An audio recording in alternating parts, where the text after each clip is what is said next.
ఈరోజు మనం తెలుసుకున్నాము సౌందర్యలహరిలోని 17వ శ్లోకము మరియు దాని వివరణ.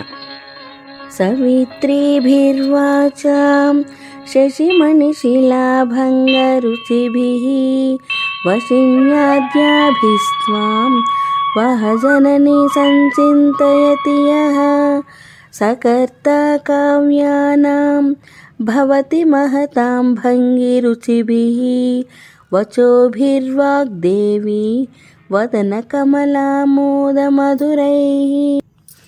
దీని యొక్క అర్థమేమనగా, ఓ జనని, నీవు సవిత్రి, వాగ్దేవి వంటి దివ్యశక్తులతో, చంద్రమణి వంటి శోభతో, వశిని మొదలైన యోగిని శక్తులతో కూడి ఉన్నావు.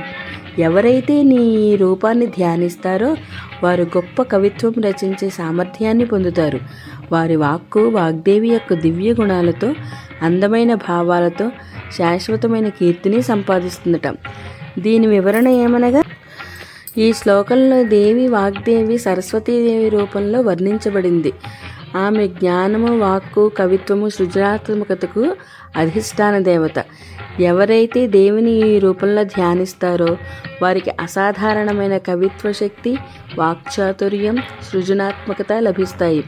వారి రచనలు దివ్యమైన గుణాలతో శాశ్వత కీర్తిని పొందుతాయి.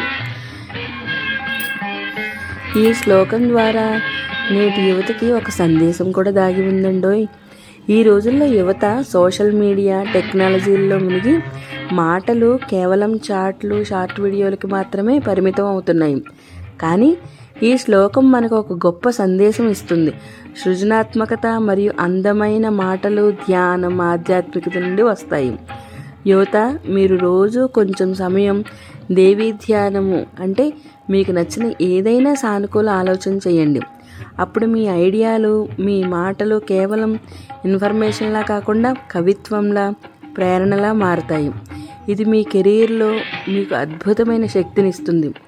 మాటలు మీ ఆయుధం. అవి మధురంగా, ప్రభావంగా మార్చుకోండి. ఈ శ్లోకాన్ని రోజు పఠించండి.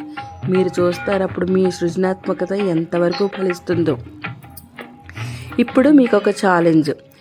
రోజు నేను చెప్పిన శ్లోకము, దాని మీనింగు మీకు ఎలా అనిపించింది అనేది ఒక లైన్లో మీరు కామెంట్ చేయండి. అలాగే మీ ఆలోచన నుంచి వచ్చే వీడియోలో నేను చదివి వాటికి షేర్ చేస్తాను.